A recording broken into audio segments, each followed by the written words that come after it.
নমস্কার বন্ধুরা, রিতার কিচেনে সবাইকে স্বাগত। আজ তোমাদেরকে বানিয়ে দেখাবো নারকেলের বরফি রেসিপি। তোমরা সবাই কেমন আছো? আশা করি সবাই ভালো আছো। এই নারকেলের বরফি রেসিপিটা খুবই অল্প টাইমের মধ্যে হয়ে যায়, খেতে খুবই অসাধারণ লাগে। এই রেসিপির জন্য লাগছে একটা নারকেলের হাফ। নারকেলটাকে এবার কুড়িয়ে নেব। যখনই নারকেল কুড়াবো, নারকেলের নিচে যাতে কোনো খোসা নারকেলের মধ্যে না পড়ে সেদিকে খেয়াল রাখতে হবে। শুধু সাদা অংশটাই নেব। এতগুলো নারকেল কুড়িয়েছি। অন্যদিকে লাগছে অল্প গুড়। তোমরা যে কোনো গুড় ব্যবহার করতে পারো এখানে।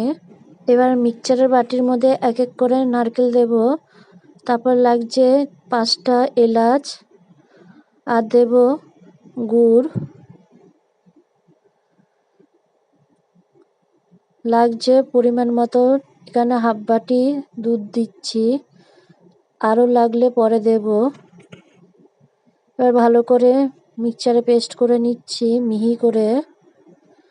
অন্যদিকে কড়াইয়ের মধ্যে কিছুটা ঘি দেব। ঘিটা গরম হয়ে গেছে, এবার এর মধ্যে পেস্টটা দিয়ে দিলাম। এই সময় গ্যাসের আঁচটাকে মিডিয়াম রেখে অনবরত এভাবে নেড়ে যেতে হবে। তোমাদের এই রেসিপি যদি ভালো লাগে আমার এই চ্যানেলটাকে সাবস্ক্রাইব করার জন্য অনুরোধ রইল। ভিডিওটাকে শেষ পর্যন্ত দেখো, অনেক বেশি শেয়ার করো, লাইক করতে ভুলো না। নারকেলটা যখনই শুকিয়ে আসবে তখনই এর মধ্যে 1 চামচ গুঁড়ো দুধ দিলাম।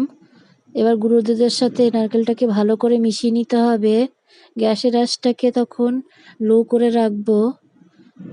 অনবরত এভাবে নেড়ে যেতে হবে যাতে নিচে না লেগে যায়।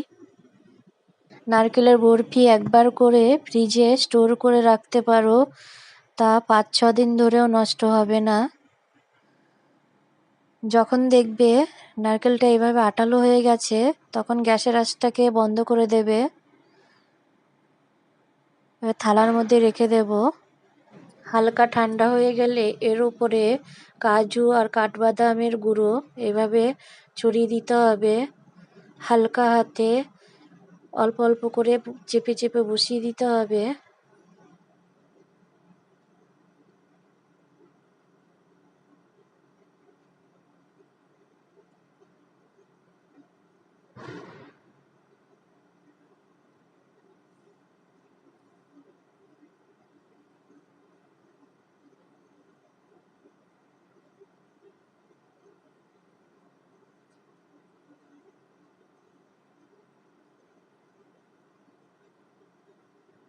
ফ্রিজের মধ্যে এবার রেখে দেব 15 মিনিটের জন্য। ফ্রিজ থেকে নামিয়ে পিস পিস করে কেটে নিয়েছি। এর উপরে একটা করে কিশমিশ দিয়ে তৈরি হয়ে গেল নারকেলের বরফি। ভিডিওটা দেখার জন্য অনেক অনেক ধন্যবাদ।